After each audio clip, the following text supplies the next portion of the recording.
D'un point de vue extérieur, dans les yeux des gens, j'avais vraiment tout pour être heureuse. En seulement 10 ans, Louane Aimera semble en effet avoir accompli énormément de choses, réalisant un à ses rêves. À 16 ans, elle participait à The Voice.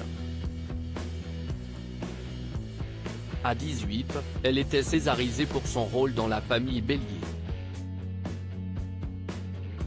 Et à désormais 26 ans, la jeune femme a sorti 4 opus, a joué dans 3 films et une série à succès, a prêté sa voix dans 5 films d'animation, est devenue coach dans The Voice Kids et, sur un plan personnel, file le parfait amour avec Florian Rossi et est maman d'une fillette de bientôt 3 ans.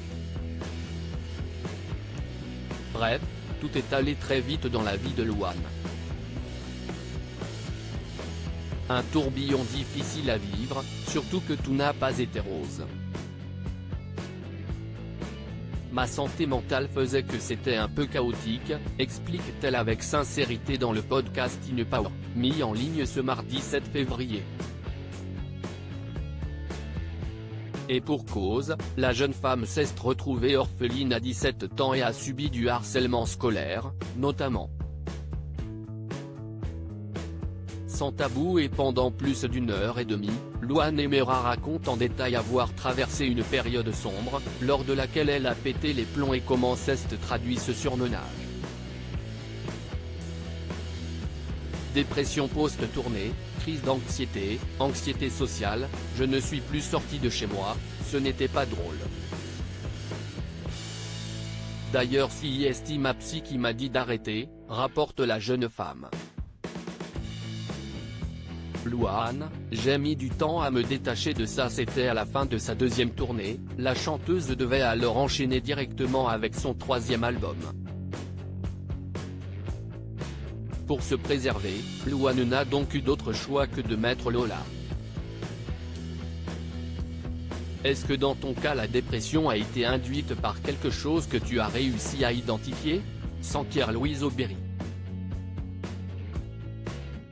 Et la principale intéressée d'analyser, si est difficile de poser le doigt sur une seule chose. Mais il faut que tu imagines que quand tu es artiste, particulièrement quand tu es une femme, on te demande d'être toujours la version la plus parfaite de toi qui existe. Et de détailler, quand j'arrivais à la télé, je savais toujours bien présenter, je savais toujours de quoi j'allais parler, et si est tellement lissé que j'ai même une façon de parler qui est différente de la façon dont je parle normalement.